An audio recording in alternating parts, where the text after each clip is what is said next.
A bem da verdade é que essa questão da importância está intrinsecamente ligada àquilo que eu escolho. Eu defino importância pela escolha. Então, eu escolhi estar aqui essa manhã. Então, isso é importante para mim. Isso é importante para você. Você escolheu estar aqui hoje. Então, isso é importante para você. De modo que a importância de alguém ou de alguma coisa não depende dos atributos deste alguém ou desta coisa. A importância de alguém ou de uma coisa depende da escolha que outra pessoa faz daquilo. Entendeu? Vamos de novo. Denise é importante para mim. Por que ela é importante para mim? Porque eu escolhi que ela seria importante para mim. Não depende dela ser importante para mim. Eu escolhi que ela seria importante para mim. Compreendeu? Então, a importância não depende da coisa. Por exemplo, o iPad é importante para mim. Mas ele não é importante para mim porque ele decidiu ser importante para mim. É porque eu escolhi que ele fosse importante para mim. A importância depende de uma escolha. É aquilo que você escolhe é definido como importante. Porque importância tem a ver com dar valor, colocar valor.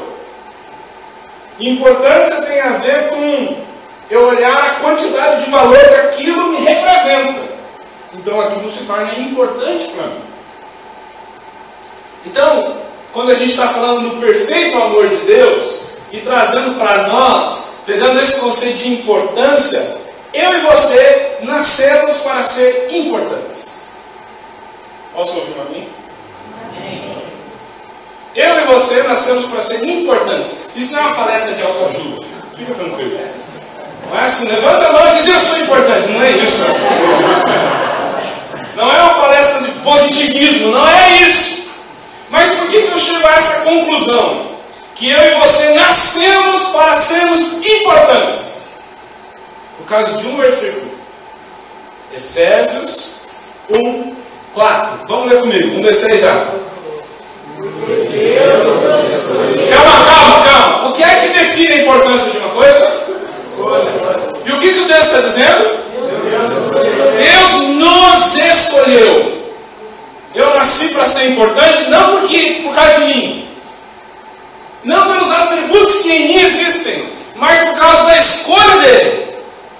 Porque Deus me escolheu antes da fundação do mundo. Para sermos o quê? Santos. Lembra que santo é separado? Deus me escolheu para eu ser separado e irrepreensível em sua presença. O que torna você importante não são seus lindos olhos ou seu nariz feio. O que torna importante, o que torna você importante, é porque Deus te escolheu. Olha para o lado aí, só olha essa pessoa. Ele é importante, sabia? Ele é importante. Ele é importante. Deus, veja o desenvolver do texto. Deus nos escolheu. Isso é graça. Lembra de ontem? Isso é graça. Por que é que Deus me escolheu? O que é que Ele viu em mim? Nada. Mas Ele decidiu escolher. Isso é graça. Ele decidiu fazer. Ele decidiu escolher. E quando é que foi? Quando eu nasci? Não. Antes da fundação. Veja o tamanho da importância que eu e você temos. Veja o tamanho da importância. Por isso não importa o que você diga sobre mim. Não me importa o que os outros digam sobre mim. O que importa é o que a Bíblia diz sobre mim. O que a Bíblia diz sobre mim é que, por graça, Deus me escolheu antes da fundação. Logo, eu não sou qualquer um. Eu sou escolhido de Deus. Isso faz uma diferença muito grande. Eu não sou qualquer um andando nessa terra. Eu sou aquele a qual Deus separou, escolheu e separou, garimpou e disse: meu. Isso é tão tremendo porque a Bíblia diz que nós somos sem igual. Não existe ninguém igual a ninguém, certo? Isso me deixa assim, muito feliz, porque imagine uma outra pessoa igual a mim. Que terrível seria. Você já imaginou um outro igual a você? Se você achou que seria bom, você é um orgulhoso, tem que se arrepender. Porque um outro igual a mim não existe. A Bíblia diz, olha, nós vivemos hoje com 7 bilhões de pessoas na Terra. Ninguém é igual a ninguém.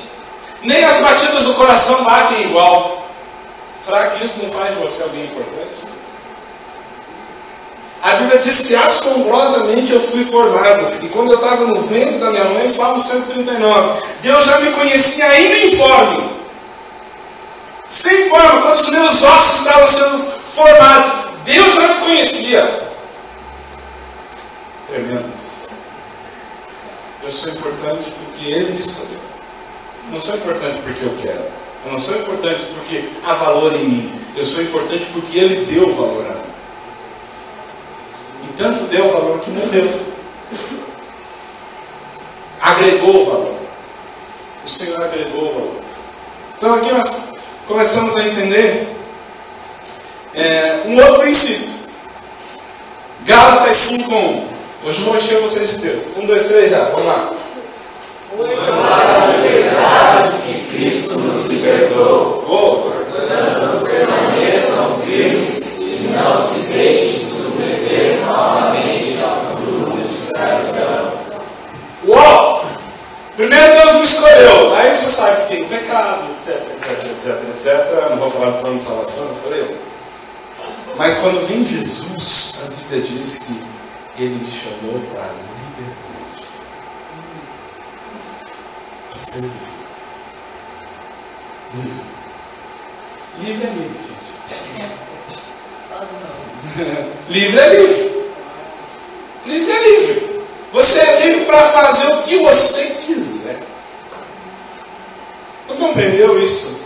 Eu sou escolhido por Deus, chamado por Deus, separado por Deus, mas eu não estou preso, eu sou livre.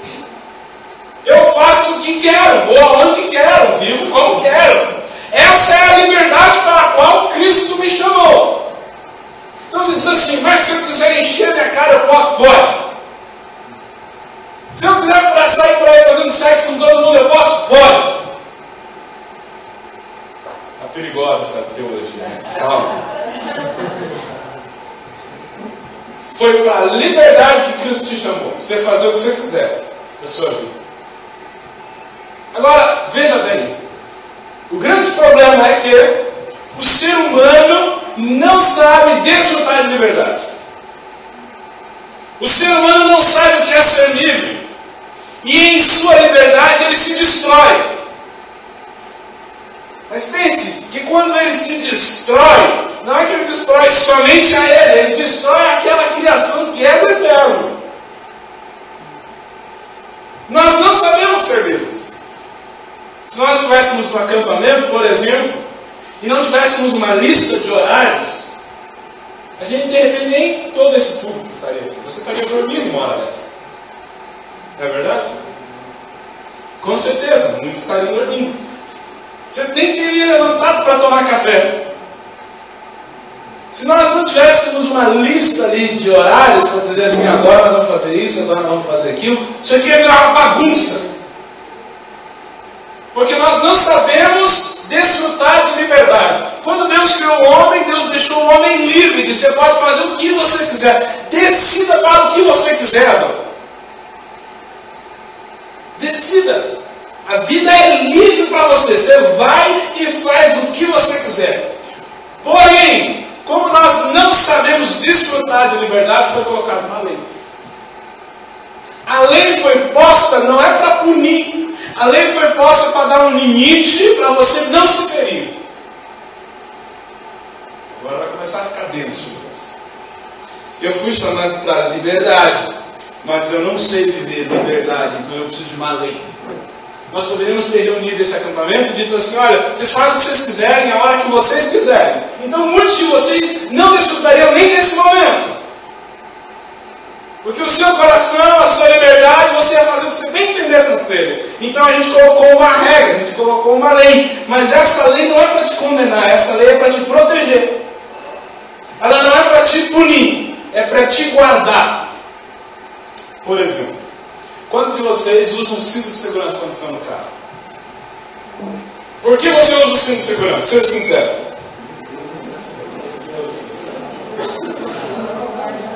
Quem usa para não pagar multa?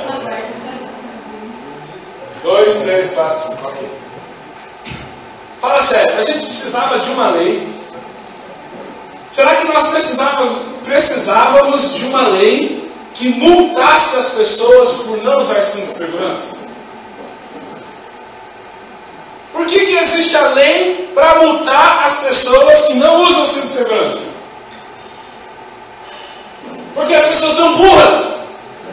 Elas entram dentro do carro e elas não querem o cinto. Elas dizem, eu não quero esse negócio me amarrando. Para proteger o infeliz, o governo diz, vamos pôr uma lei.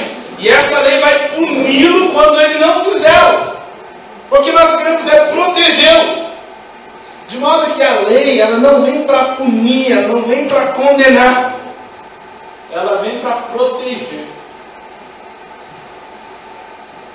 Mas aí, se você tem medo de não usar o cinto de segurança por causa da multa, quer dizer que você não entendeu a liberdade.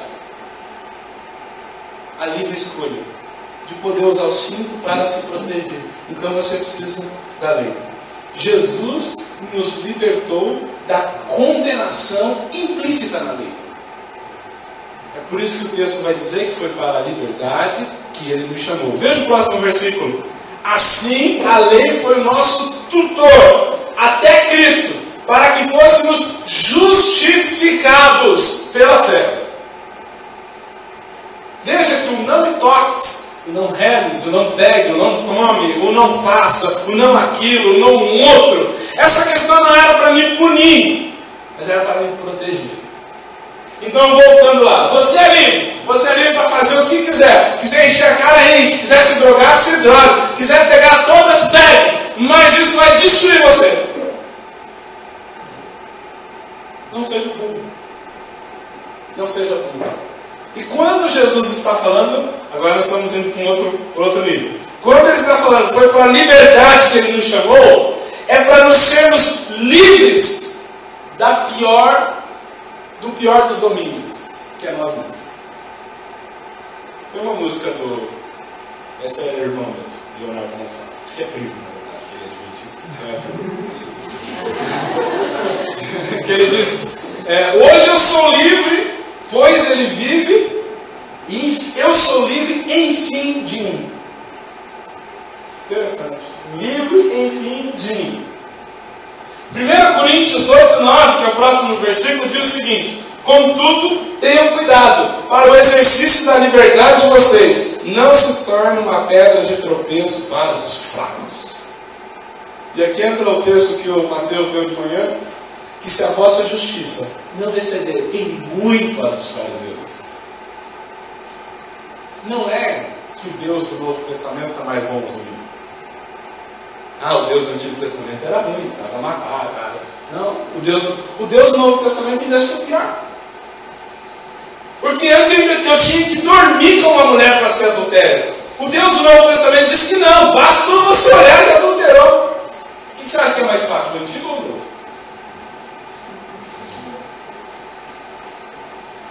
Mais fácil é o Antigo.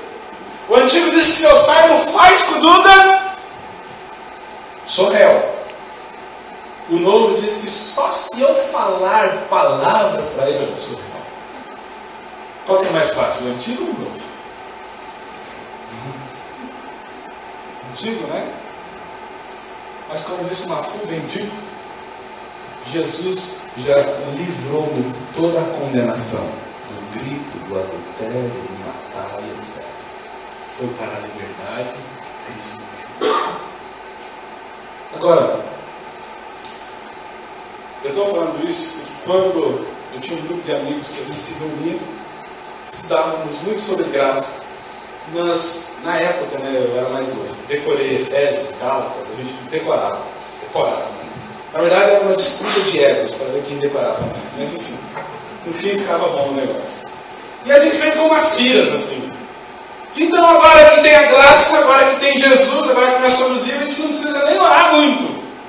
Então nós cortamos o jejum, nós cortamos o dízimo, e não dá o dízimo, porque não, agora na graça a gente dá o que a gente quiser.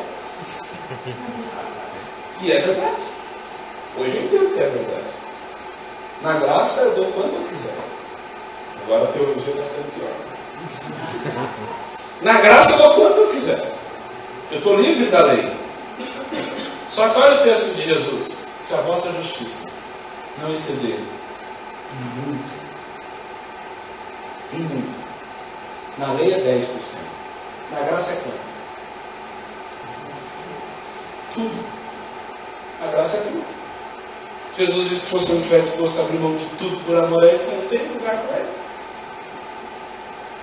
Então, quando a gente dizia assim, não, agora nós somos livres, estamos debaixo da graça, a gente não precisa dar 10%. Enquanto você dá? Nada. Você não entendeu a graça. Porque a graça é tudo. Tá. Então eu faço o mínimo? Faz. Então a gente faz assim. A gente dá o 10% porque é lei.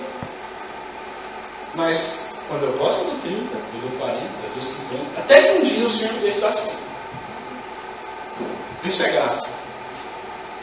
Então na lei a gente jejuava 2 vezes por semana. Na graça a gente jejua quantas?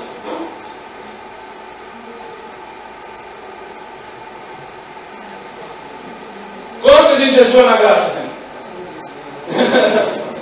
Todos os dias, se for possível. Pense que a graça não precisa exceder a lei. O que Jesus está falando no Novo Testamento é que no Antigo você fazia por causa da punição. Na graça, na liberdade, eu faço por causa do amor. Eu faço em amor. Então, para mim, não é tanto faz, dá 10, quanto dá 20, quanto dá 100, porque eu estou debaixo da graça agora. Mas eu nunca dou menos que 10, estou falando em dízimo primeiro. Eu nunca dou menos que 10, porque menos que 10 é lei. Minha justiça tem que ceder em muito. Por isso que o melhor é falar assim, cuidado, para que a sua liberdade não fira o outro. Acrescente, cresça. Então esses são 2 pontos. Deus me escolheu e Deus me chamou para a liberdade. Terceiro, por que foi que Deus me salvou? Para que foi que Jesus me salvou? Quem pode dizer? Para que foi que Deus me salvou? Vou melhorar a pergunta. Jesus morreu e ressuscitou para me salvar. Quantos creem nisso? Digam amém. Não é verdade. Não foi para isso que Jesus morreu e ressuscitou. Não foi para isso que Jesus morreu e ressuscitou. Se você aprendeu assim, está errado. Vamos para o texto, para vocês não acharem que eu sou herege. Vamos lá, 1, 2, 3, já. Vamos ler comigo. Foi para isso que morreu Cristo, que ressurgiu e tornou a viver para ser o Senhor, tanto dos mortos como dos vivos. O que foi que Jesus morreu e ressuscitou? Para ser Senhor. Ah, Jesus morreu e ressuscitou para me salvar. Glória a Deus, aleluia. Egoísta. Foi para isso. Morreu e ressuscitou para ser Senhor. Para mandar. A graça que vem pelo perfeito amor é um caminho para estabelecer o reino de Deus. O ápice do plano de Deus é Deus reinando. Por isso que a oração de Jesus é: seja feita a sua vontade, aqui como é feita no céu. A oração de Jesus é uma oração do reino. O reino é algo interessante a gente estudar, quem sabe na próxima vez. O reino, olha, já me convidou. Mas o reino é um assunto interessantíssimo para a gente observar. Porque o caminho de Jesus, o estabelecimento do plano de Deus é esse. Foi para isso que Ele morreu e ressuscitou. Para ser Senhor, para comandar. De modo que agora eu tenho um dilema. Lembra que eu comecei dizendo que nós somos, foi para a liberdade que Cristo nos libertou? Sim ou não? Se Ele é Senhor, eu sou o quê? Certo? A palavra é escravo. Então eu tenho um dilema. Livres ou escravos? que somos, gente? Nós somos livres ou somos escravos? Mas foi para a liberdade que Cristo nos libertou. Complicado esse apóstolo Paulo, né? Quem acha que a gente é livre? E quem acha que a gente é escravo? Na verdade, nós somos as duas coisas. Nós somos livres para nos tornarmos escravos de Cristo. Livres do poder do pecado, livres do poder de mim mesmo, para eu me tornar escravo de Cristo. Romanos 6,6. Pois sabemos que o nosso velho homem foi crucificado com ele, para que o corpo do pecado seja destruído, e não mais sejamos escravos do pecado. A bem da verdade é o seguinte: você é escravo, sempre foi e sempre será. Você só precisa definir o senhorio. Isso é fato. Quando alguém diz assim, mas quando eu estou sem Jesus, aí que eu tenho liberdade. Mentira, você também é escravo. Você sempre foi escravo.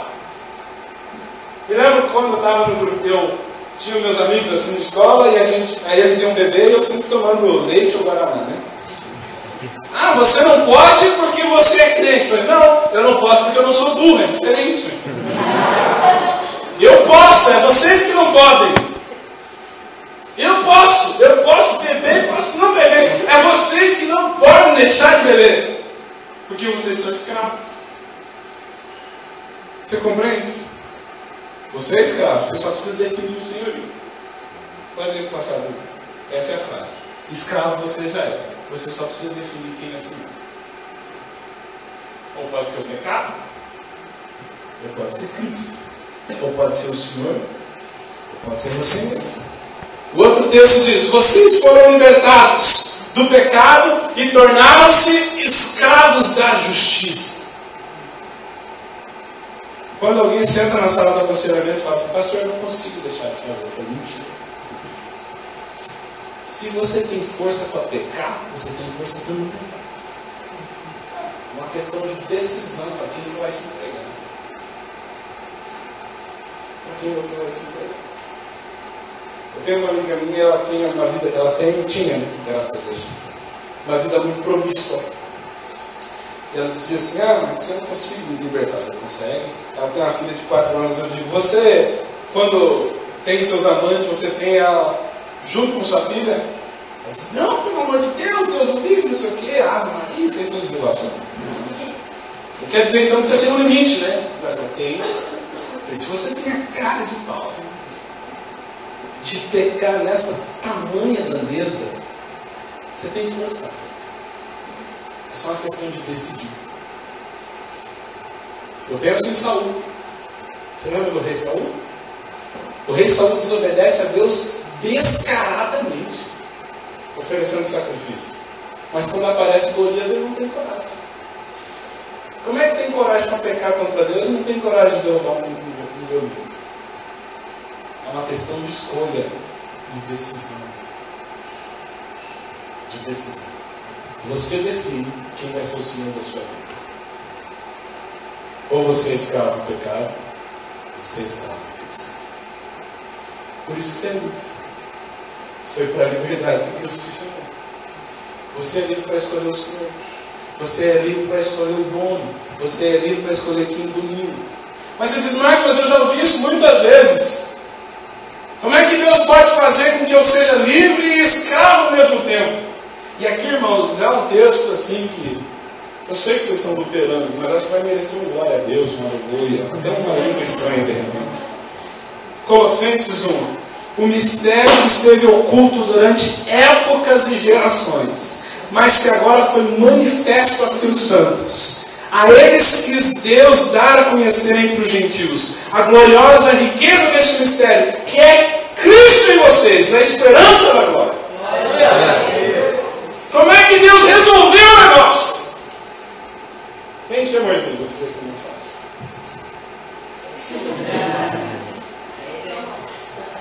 Fica aqui violento. Deus sempre se relacionou conosco. Assim, foi? Deus andava com Adão na geração do dia.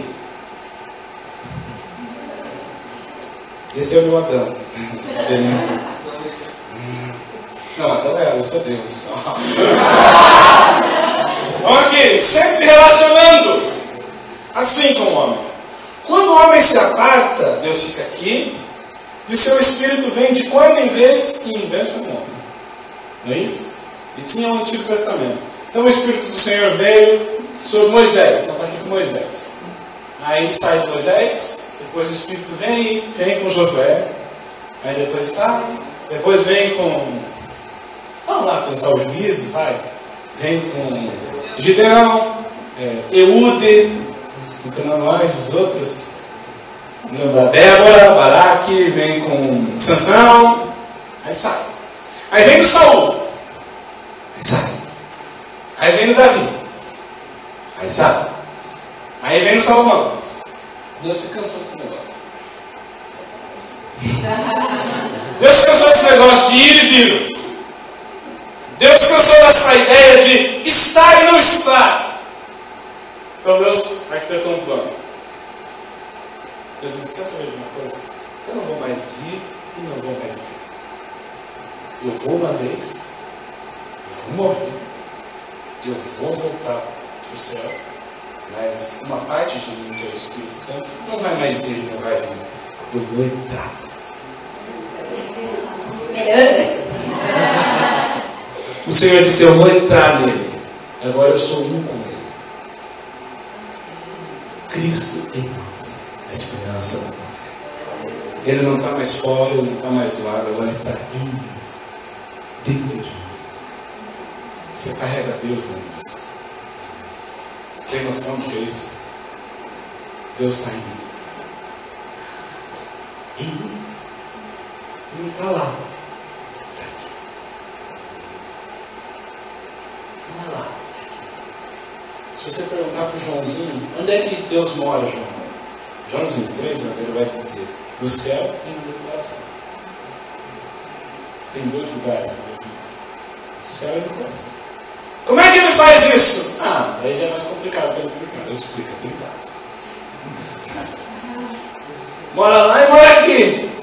Então agora o Espírito Santo mora em mim. Isso é Cristo em nós, a esperança da glória. Agora, para eu fazer com que isso seja verdade em mim, e eu comece a habituar nessa nova vida, eu preciso treinar minha mente. Treinar minha mente. Por isso que Romanos 12, 2 vai dizer que nós devemos transformar-nos pela renovação do nosso entendimento. E eu quero ler com vocês, não pus aí, mas Tito, capítulo 3, se você tiver sua Bíblia, esse é um texto excepcional. Tito, capítulo 3, a partir do versículo 3. E esse é um outro texto assim que merece um glória a Deus, merece uma bala macia, uma coisa do gênero. Chupa bala house, alguma coisa do gênero.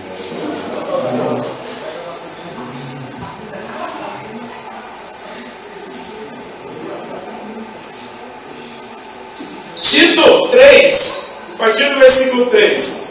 Houve um tempo em que nós também éramos insensatos, desobedientes, vivíamos enganados e escravizados por toda espécie de paixões e prazeres. Vivíamos na maldade e na inveja, sendo detestáveis e odiando uns aos outros. Mas quando, da parte de Deus, o nosso Salvador, se manifestaram a bondade e o amor pelos homens, não por causa de atos de justiça por nós praticados, mas devido à sua misericórdia, Ele nos salvou pelo lavar regenerador do renovador do Espírito Santo, que Ele derramou sobre nós generosamente por meio de Jesus Cristo, nosso Salvador. Ele fez a fim de que, justificados por sua graça, nos tornemos seus herdeiros, tendo a esperança da vida eterna.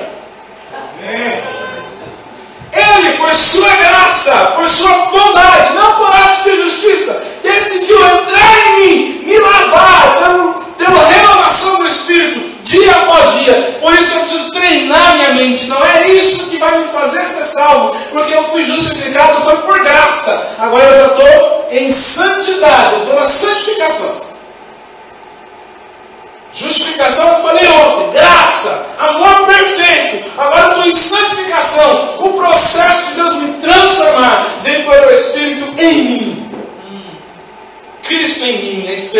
da glória, para ele me deixar igual a Jesus, parecido com Jesus. De modo que aquele texto, quando Jesus diz em João 17, que eles sejam um, como eu sou um com o Senhor, para eu não saber mais se agora sou eu não sei se é Jesus, se é Jesus, se é eu, se é Deus, eu não sei mais. Porque o Espírito em mim faz isso.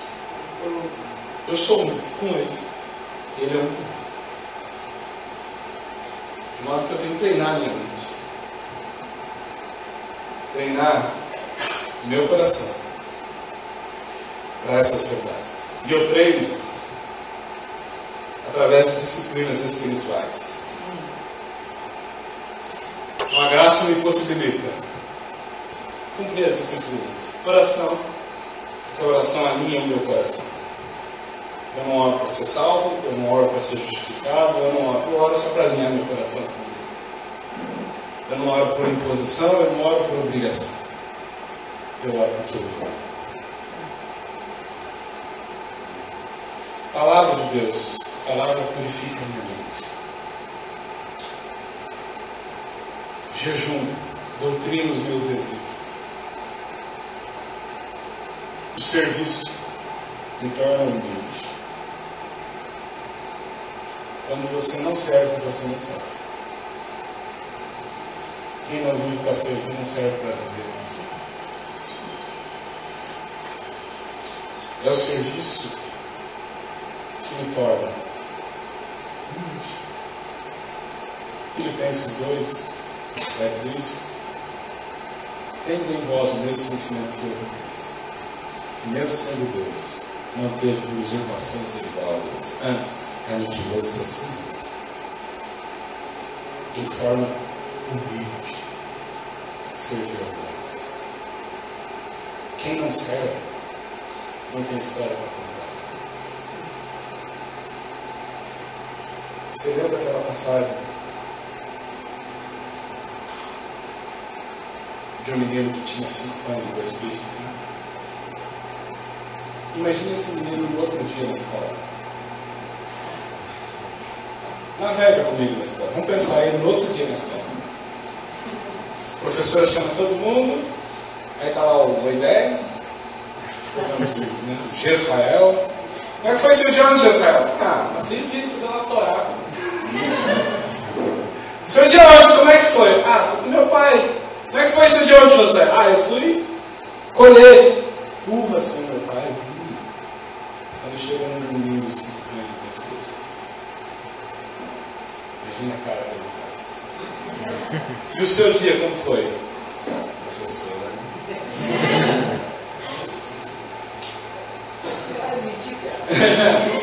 Professora. Só quem reparte tem história.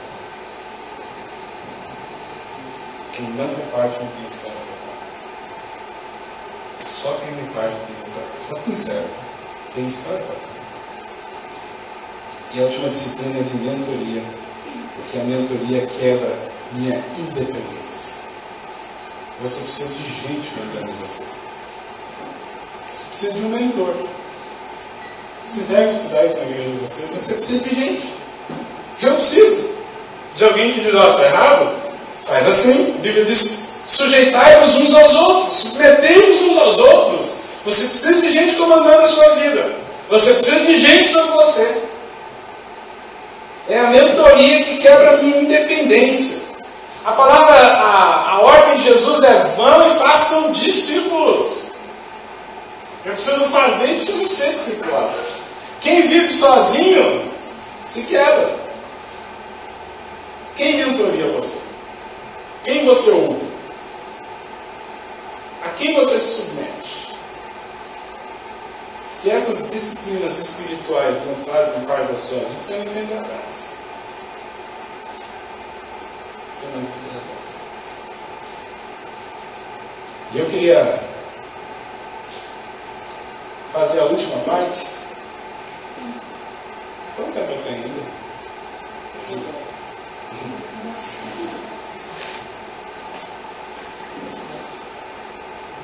É 10 horas. Até 10 e 15? 10 e 15?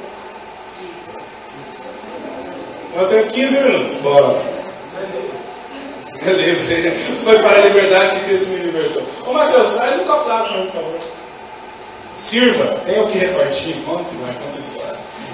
Bom, quando o William me chamou, primeira vez que o William falou comigo para eu estar aqui, Deus tinha colocado uma palavra no meu coração e eu gostaria de compartilhar ela, continuar nisso que eu estava falando, mas eu gostaria de compartilhar ela. Nós não temos crianças no ensino? Não? Não? Então tá, eu vou falar sobre sexo, sobre desejo puro. Os irmãos são animados, né? Se arrumar na cadeira, vamos ficar mais confortáveis.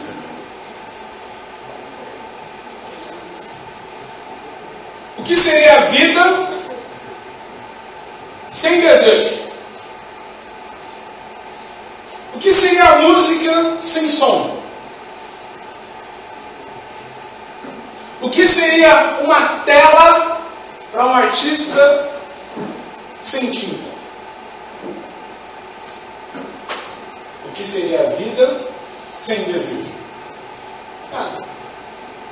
Por isso que a gente tem visão, paladar, tato, olfato, audição. São os sentidos que nos permitem perceber a realidade. Meus queridos, de todas as sensações que Deus nos deu, certamente que o êxtase sexual é o ápice. O ápice dessas sensações. A Bíblia nos fala, em Gênesis 2:7, que o Senhor formou o homem do pó da terra, soprou em suas narinas o fôlego de vida, e o homem se tornou alma vivente. Alma, emoção, sentidos, decisões, vontades, alma vivente, é o que nós somos compostos. De modo que, quando a gente pensa em desejo, que nós somos criados para desejar, fomos criados para desejar um bocado de coisa. Um bocado de coisa.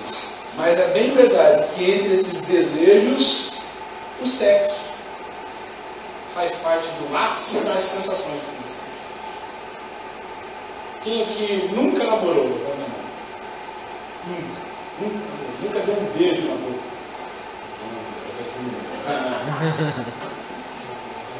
Ordinário, parabéns. Fala mais. Aí não vale, né? Você está longe do seu pai, você vai ficar chato. Ok.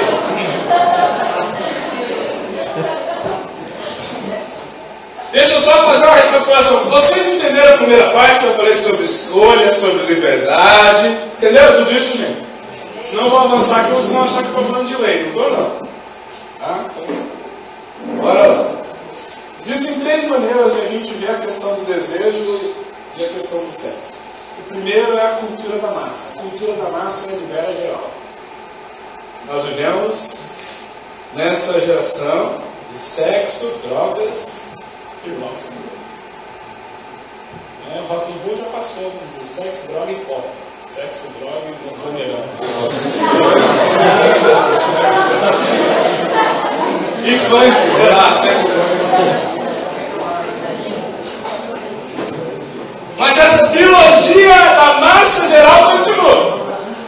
Essa é a primeira maneira de se ver. Essa questão é lidera geral.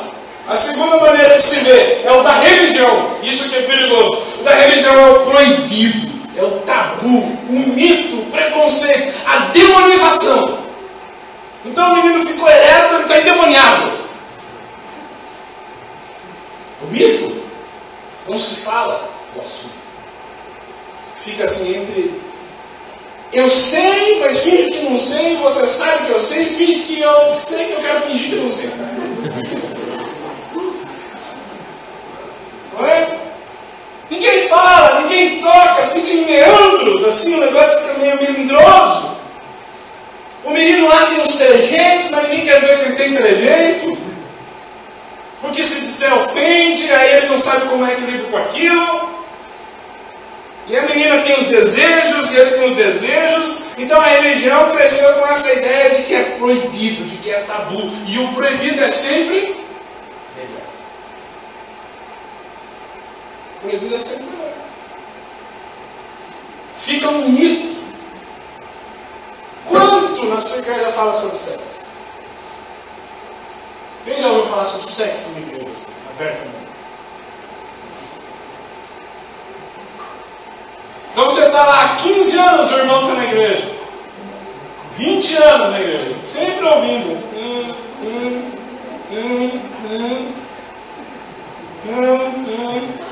Mas ninguém nunca fala. Não é verdade? Porque a gente tem assim um certo mito, um certo preconceito. Deixa que o menino descobre sozinho. Não é assim? Causa estranheza, não é? Esse é um jeito de a gente ver. E a maneira mais certa é o caminho divino, que é a restauração de princípios. Deus quer restaurar esses princípios para nós. E como eu lhes disse, você foi chamado para a liberdade. Eu quero que você saia daqui livre. Bom, a raiz do problema da questão sexual, se você não tem esse problema, por favor, vai lutando para você poder ajudar quem tem. Que muita gente, viu?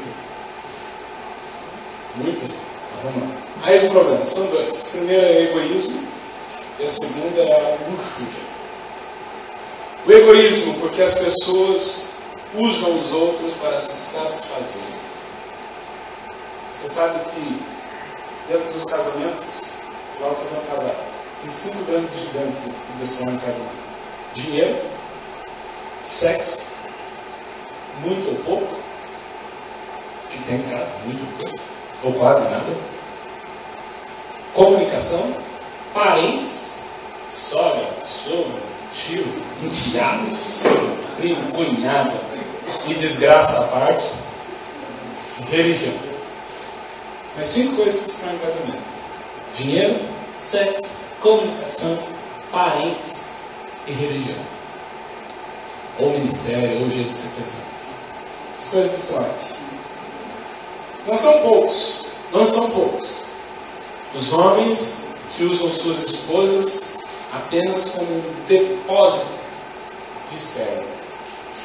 E não são poucas as mulheres que usam os homens apenas para terem seus desejos atendidos. De modo que o problema do sexo não é o sexo. O problema do sexo é o nosso egoísmo. Como é que nós usamos o sexo? Como é que nós usamos essa sensação que Deus nos deu para ter? O segundo problema é a luxúria. O que é a luxúria? É o pecado do luxo? Não. Luxúria é a corrupção dos costumes. O desejo incontrolável. Em outras palavras, luxúria é a pessoa que só pensa naquilo.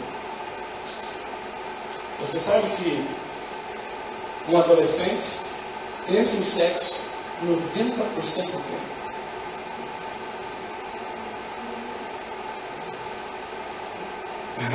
Um homem normal pensa em sexo 15 vezes por dia. Uma mulher pensa de 7 a 8, uma mulher normal. Isso é muito claro para nós. Segundo Pedro 2,19 diz: o homem é escravo daquilo que o domina. Daquilo que o domina. Agora vamos pensar um pouco no pecado da luxúria, que é a corrupção de costumes e o desejo incontrolável. Quais são os dois instrumentos da luxúria? Pornografia e sensualidade. Eu estou falando alguma besteira aqui? Esses são os dois instrumentos principais da luxúria. Quem aqui já se envolveu com pornografia, levanta a mão. Não. Porque você pensa assim, isso é constrangedor.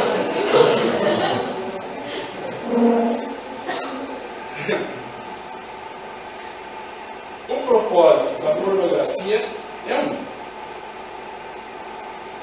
e da sensualidade é outro.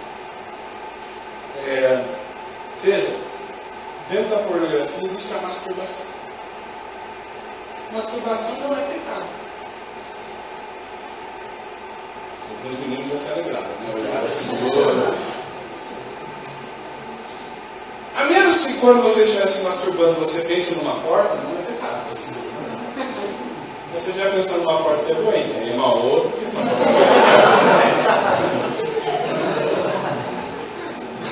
É um outro lado que a gente tem que trabalhar na frente do indivíduo. Mas a grande questão aqui é que a masturbação ela tem um alvo. Tem um alvo, que é consumir pornografia, que é o desejo incontrolado. A palavra masturbação quer dizer estrupare, desonrar a sua própria mão. É um estupro da mão. Só que masturbação em si não é um problema. Você pode cortar a sua mão, mesmo com a mão cortada. Não, gente, senão não é para fazer isso. Mesmo com a mão cortada. Pode arrancar fora a mão, mas não arranca a mente. Porque o que se faz com a mão é produto da mente. Você entende? Eu tenho um amigo meu que ele é paraplégico. É um amigo muito querido, assim. Ele ficou assim depois de um acidente, né? Foi tentar ser meu professor de música, mas não deu certo. Porque a gente é muito amigo, ficava discutindo a Bíblia e não deu tempo. Estudando isso. Aí ele me conta aquela passagem, eu acho muito engraçado. Quando os homens põem Jesus, quando os homens põem aquele paralítico, abre o teto e traz o paralítico e põe diante de Jesus, vocês lembram dessa passagem? Aí Jesus chega para o coxo e diz assim: perdoados estão os seus pecados. E todo mundo esperava que Jesus mandasse o cara levantar. Aí o Zé, que é meu amigo, fala assim: Marcos, você sabe por que Jesus primeiro perdoou o pecado para depois levantar o cara? Por quê? Olha, porque se na cama ele já tinha tanto pecado, imagina ele de pé. Isso ele mesmo curtindo, né? E ele diz para mim: eu sei o que um aleijado sofre. Porque a questão não está nos membros. A questão está nesse membro. Nesse. Pode cortar a mão. Mas a mente ainda continua suja. A luxúria não acaba com o casamento. Quando eu me casar eu vou parar com isso. Mentira, não para. O casamento não para, não limita. O casamento não acaba com o pecado da luxúria. É uma questão de coração. O problema é o coração. Como é que os homens veem? Como é que nós homens somos tentados? Para a pornografia, nós homens consumimos. Onde é que nós mais somos tentados? Homens. Como é que nós somos mais tentados? Visual. Aquilo que nós vemos. Se a gente vê uma mulher nua e uma outra com um vestidinho curto, por qual mais nós ficamos atraídos? Qual as meninas acham? Meninas, o que você acha que fica mais atraído? É de vestidinho curto. Porque a gente sempre quer saber o que tem por baixo. E isso não é fácil. E isso, irmãos, é assim. Eu falo para Deus, não existe consagração que resista à tentação. Não tem. Nós somos atraídos por aquilo que vemos. Por que é que os homens, agora vamos lá com os meninos, homens, por que é que os homens consomem pornografia? É o risco da rejeição. É mais fácil olhar uma mulher na internet do que ter que conquistar uma. E se eu chegar nela e ela me dar o fora? Então eu olho aquela menina, aquelas, ou melhor, eu olho essa. Não, vocês não, eu olho essa. Tipo, essas. Mas se eu chegar e ela me der um fora, eu tenho medo. É por isso que os meninos se refugiam. Não nas privadas. O medo da rejeição. A mulher do outro lado do computador nunca vai lhe rejeitar. A não ser que a hora que você está lá, desliga o computador. É muito azar, né?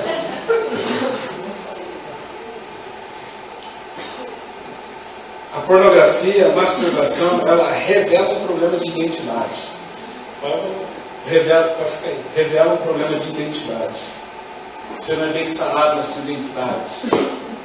Você não tem muita segurança de quem você é. Pornografia gera mais pornografia. O tempo médio em que uma pessoa fica na frente de um site comum é de 5 minutos. Num site de pornografia é de 20 minutos. Consegue ficar menos do que isso. Pornografia chama pornografia. Pornografia chama pornografia. E para quem é casado, a pornografia endemoniza o seu eu. Endemoniza o seu eu. Veja como é sério. As mulheres, a tentação das mulheres. As mulheres produzem pornografia. E qual é a intenção das mulheres produzirem pornografia? Elas querem receber a atenção e afeto. O que mulher gosta é de ser vista, de ser observada. Então é por isso que ela silicona. Porque ela quer que todo mundo veja ela com o peitão mesmo. Por que você acha que mulher se acha gorda? Toda mulher se acha gorda. Ou seca demais. Nunca existe um peso ideal para uma mulher, já notou? Ou eu estou gorda demais, ou eu estou magra demais. Ou eu não estou nada. Porque é um poder, a mulher tem um poder, medonho, mas é um poder de conquistar. Ela anseia conquistar. Elas produzem porque elas querem ser acolhidas. E quando a mulher consome, porque hoje mulheres também consomem pornografia, é porque elas querem, de alguma maneira, satisfazer o seu afeto. E as casadas, quando produzem, é porque desejam dominar. Quando a mulher diz, olha só, vou fazer se você fizer isso. Porque elas querem dominar. Tenho 4 minutos. Como é que eu posso vencer o pecado da luxúria? Tem 3 caminhos aqui, irmãos. 3 caminhos. Essa é uma manhã de restauração de cura, viu? Ontem o Mateus falou assim, vamos orar para Deus nos libertar, nos curar, e essa não é para isso. A graça de Deus vem para isso. Como é que eu posso vencer? Bom, primeiro, conversão. Converta-se. Converta-se à graça. Tem um texto, 2 Coríntios 13:5, que Paulo fala assim, irmãos, dá uma consultada para ver se você ainda está na fé. Para ver se você não caiu da fé. E aqui não é desvio, mas é deixou de crer. Ou deixou de saber quem você é em Cristo. Dá uma consultada. Muitas vezes a gente espera um comportamento. Isso eu tenho aprendido. Você espera um comportamento cristão em alguém que não é cristão. Nós jogamos, eu jogo de vez em quando bola com os meninos na quinta-feira à noite. E um dos dias eles levaram um cara lá, que era pai de um dos meninos, e o cara começou a xingar. E é só os irmãos, o cara xingando no campo e batendo, não sei o quê. E alguém falou assim, pastor, a gente não vai mandar o cara maneirar. Eu falei, não, isso aí é ele. Ele é assim, é a natureza dele, ele faz isso aí. Eu vou estranhar se você começar a fazer isso. É a natureza. Compreende? É a natureza. Você tem que mudar a natureza. Quando eu estou falando de conversão, eu estou falando de natureza. Muda a natureza e vem para a natureza de um salvo, de um escravo de Cristo. Não adianta eu mudar o hábito, não adianta cortar a mão, não adianta jogar o computador fora. Eu tenho que mudar a natureza interior. Quando muda a natureza, aí sim, eu vou criando novos hábitos. É natureza que muda, não é comportamento. Não é comportamento. Eu tenho certeza que muitos que estão aqui já falaram assim, não, a partir de hoje eu vou parar com isso. Para uma semana, para 2 semanas, na terceira, cai do colo. Ou levanta, sei lá, coisa. O que precisa é de conversão. Conversão é mudar a natureza. Transformar a natureza. Se você luta, você não consegue sozinho. Foi o que o Marcos disse. Você não consegue sozinho. Você precisa de uma nova natureza. Essa é uma maneira de você ter uma nova natureza. Segunda coisa é foco. Salmo 119, do versículo 9 ao 11. Queria que alguém lesse para mim. Salmo 119, do 9 ao 11.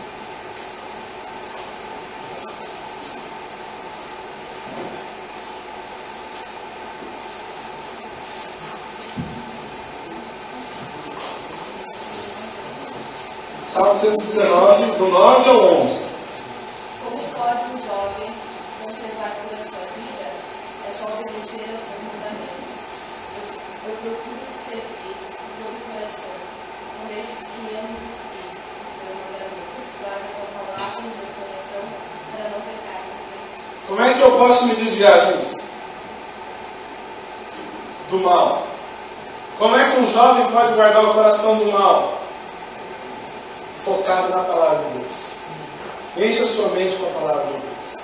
Tudo que for de bom tom, nisso pensai. Lembra que eu falei que o pecado é uma questão de escolha? Você escolhe. E olha, quando você é uma nova... E eu estou falando isso aqui, não é assim porque eu não sei do que eu estou falando. Eu sei de experiência vivida. Quando você tem a experiência de uma nova natureza, quando você muda a sua natureza... Naturalmente você tem um Espírito Santo em você, lembra? Ele está em você. No momento em que você vai se direcionar para o computador, seja lá qual é o seu instrumento, tem uma luzinha que apita dentro de você. Tem ou não tem? Tem ou não tem, irmãos? Tem ou não tem? Tem. Uma luzinha que apita e fala, não vai. Essa é a voz do Espírito. Você pode ouvir ou pode ser escravo de você mesmo. Você tem a escolha. Você tem a escolha. Foi para a liberdade que Cristo me chamou. Você tem a escolha. E o último, fuga. Foge. 2 Timóteo 2:22. Alguém lê também?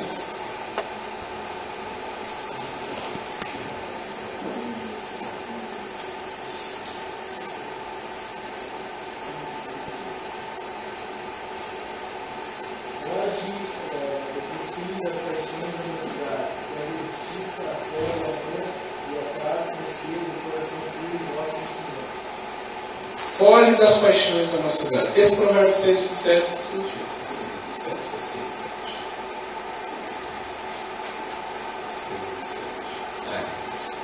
6:27. Pode alguém colocar fogo no peito sem queimar a roupa? Pode alguém andar sobre as brasas sem queimar os pés? Não brinca. Foge. Dá no pé. Esses tempos eu fui em Governador Valadares, Minas Gerais. Não sei quem conhece a cidade, mas é quente. É quente para Dedéu. Mais de 40 graus. Aí eu vou ministrar à noite só para jovens, uma igreja com 400 jovens. Dos 400, 250 mulheres. Numa noite quente, onde as irmãs assim não têm muito senso. Elas não têm senso. Então para elas, não sei se era camiseta ou um vestido que elas estavam vestindo, não dá para definir. Algumas com camiseta só. Outras com calça assim, que dava para ver um útero. E você pergunta assim, e como é que você fez? Fugi. Se José, que era José, fugiu, quem dirá eu? Aí as irmãs sentam tudo no primeiro banco, de camiseta, e você aqui tentando pregar. Gente, eu sou homem. Graças a Deus, eu não sou filho. Eu estou aqui, primeira fila, a irmã aqui, então eu olho aqui para a parede. Jesus, me abençoe. Você pensa, mas você tem que resistir. Paulo me deu um conselho. Foge. Zarpa. Foge. Essa é a liberdade. Fugir. Não existe consagração que resista à tentação. Foge. Foge. Você vence mudando a sua natureza. E quando você muda a sua natureza, agora você tem a força de Jesus. Mas você precisa focar na palavra. Mas mesmo assim eu não consigo. Não, foge. Foge. Foge das paixões. Foge dos desejos. E essa manhã eu gostaria de orar. Terminando a minha parte, gostaria de orar. Olha, alguém pode estar fazendo que música da mais. Bom, trazendo um tangedor, né, para que eu possa continuar.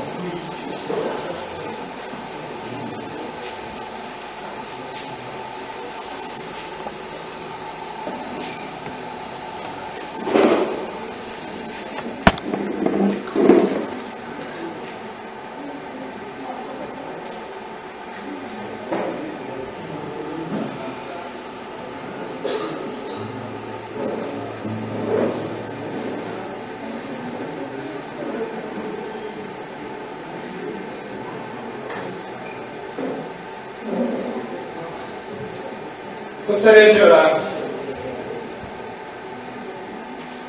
Dois motivos.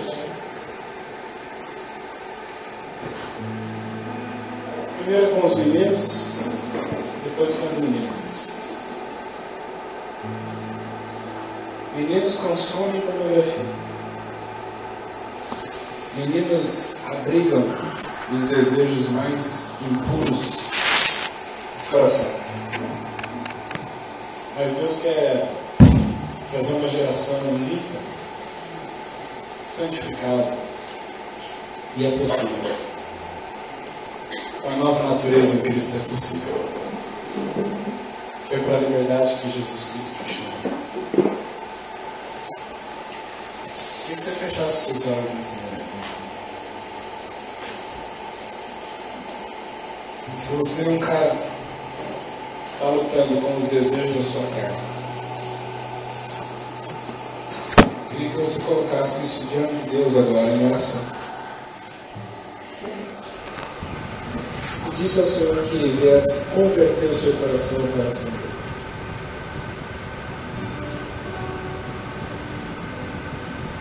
Olha o Senhor e diga: Senhor, eu quero deixar de ser escravo de mim mesmo, para ser escravo do Senhor. Isso é muito importante para fazer isso com a sua vida. Deus te escolheu antes da fundação do mundo para você ser santo. Separado para Ele, não separado para você mesmo.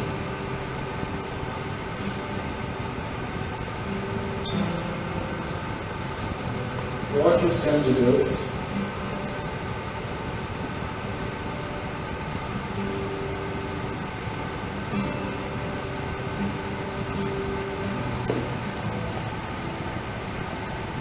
Das meninas é a mesma coisa.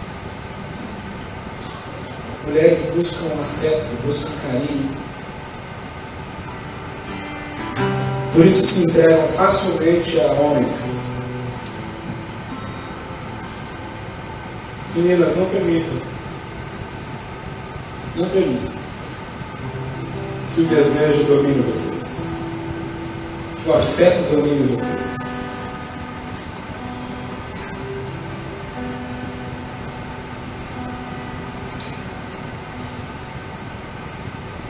Que as carências dominem vocês.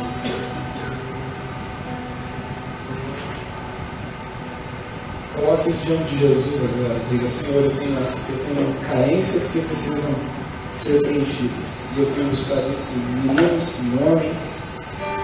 Tenho buscado isso no sexo. Eu tenho me entregado desenfreadamente. Tenho buscado isso na pornografia. Tenho buscado isso na sensualidade.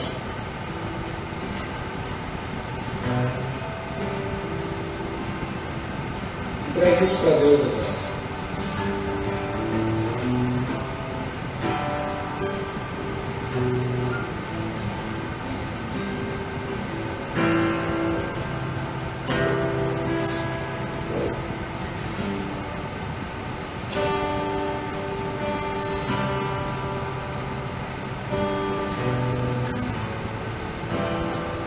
Para aqueles que precisam se livrar da pornografia,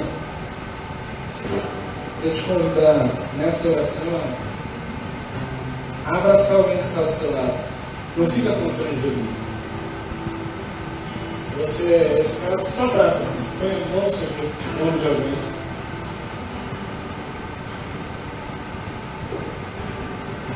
Peço para ele orar com você.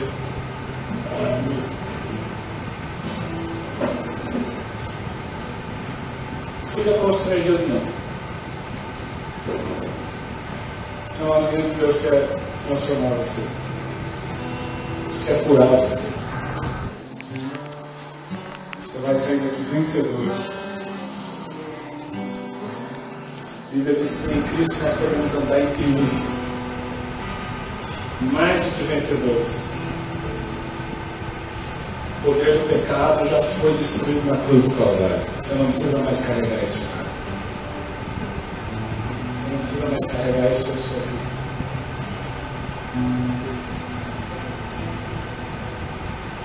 Você, menina, tem muita necessidade de afeto, de carinho.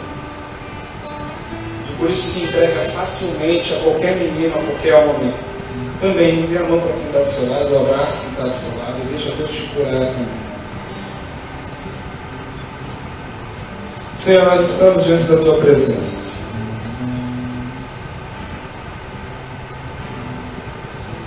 Colocando diante de Ti nossas dores,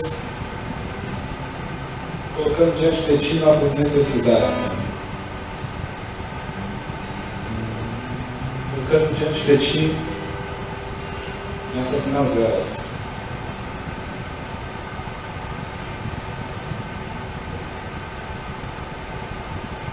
E juntos em família, confissão de família, de corpo de Cristo, Senhor. Pedimos a Tua cura.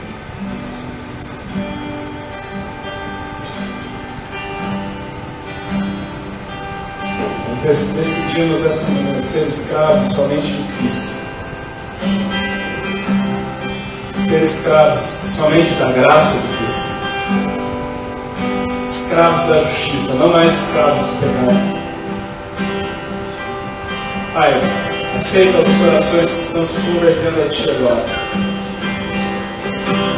Aceita os corações que estão voltando para Ti agora essa noite. Aceita-os agora, Senhor. Que essa oração seja um marco na vida deles, Senhor. De renúncia, um marco, Senhor, de mudança, de senhorio. Que somente Tu seja o Senhor. Somente Tu seja o Senhor do reino sobre a vida deles, Senhor. De cada um que está aqui, Senhor.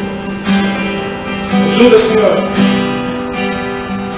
Eles estão com necessidades de afeto, de atenção, com carência, Senhor. Eles estão sendo dominados pelo desejo, Senhor. Mas que em Cristo, Senhor, possamos triunfar essa manhã, Senhor, eu nasci para Te chamar de Deus. Eu nasci para Te chamar de Pai. E eu estou do seu lado, Senhor. Desde o ventre da minha mãe, eu sou povo exclusivo, Senhor. Eu sou abençoado, vivo obediente. Mas todo dia o pecado me chama, todo dia as propostas vêm, me chama, todo dia vem as tentações, me chama, todo dia o pecado vem, mas eu escolho Deus, eu escolho ser amigo de Deus, eu escolho Cristo todo dia, já morri pra minha vida agora. Mas eu escolho Deus. Eu escolho ser amigo de Deus. Eu escolho Cristo todo dia. Já morri pra minha vida, agora eu vivo a vida de Deus. Mas eu escolho Deus. Eu escolho ser amigo de Deus. Eu escolho Cristo todo dia. Já morri pra minha vida, agora eu vivo a vida de Deus. Mas eu escolho Deus. Eu escolho ser amigo de Deus. Eu escolho Cristo todo dia. Já morri pra minha vida, agora eu vivo a vida de Deus. Mas todo dia um pecado vem me chama. Todo dia as propostas vêm me chama. Todo dia vem as tentações me chama.